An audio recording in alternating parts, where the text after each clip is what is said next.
હવે જૂનાગઢમાં મૃગીકુંડનો જે વિવાદ થયો છે ને ત્યારબાદ સાધુ સંતો મેદાને આવી ગયા છે। કીર્તિ પટેલના સ્નાન બાદ ભવનાથમાં ભડકો થયો છે। મહામંડલેશ્વર બજરંગદાસ બાપુએ પૂછ્યું છે કે તેને ઉતારો આપ્યો કોણે। જૂનાગઢના પવિત્ર મૃગીકુંડમાં કીર્તિ પટેલે જે ડૂબકી લગાવીને ત્યારબાદ હવે મહામંડલેશ્વર બજરંગદાસ બાપુ મેદાને આવી અને પોલીસને આડે હાથ લીધી છે। સીધો સવાલ કર્યો છે કે કીર્તિ પટેલને ભવનાથમાં આશરો કોણે આપ્યો। બાપુએ તો ભારતીય આશ્રમના મહંત સામે શંકાની સોય તાકી છે। રિમાન્ડ લો અને તપાસ કરો। સનાતન ધર્મની પરંપરા સાથે ચેડા કરનારને છોડવામાં નહીં આવે તેવી પણ ગર્જના બજરંગદાસ બાપુએ કરી છે।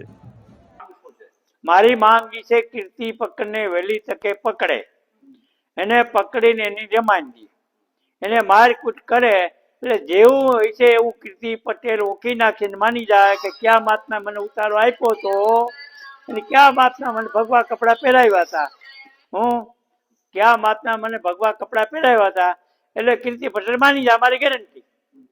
જ્યાં સુધી તમે સરકાર જાગૃત નહીં થાવ, ગુજરાત સરકારમાં જો આવા ઢોંગ હાલી રહ્યા છે અને તમે જો અવાવને એજન્ટ તરીકે બાવાઓને હાકી મૂક્યા છે, એ હું સખ્ત શબ્દોમાં વખોડી કાઢું છું।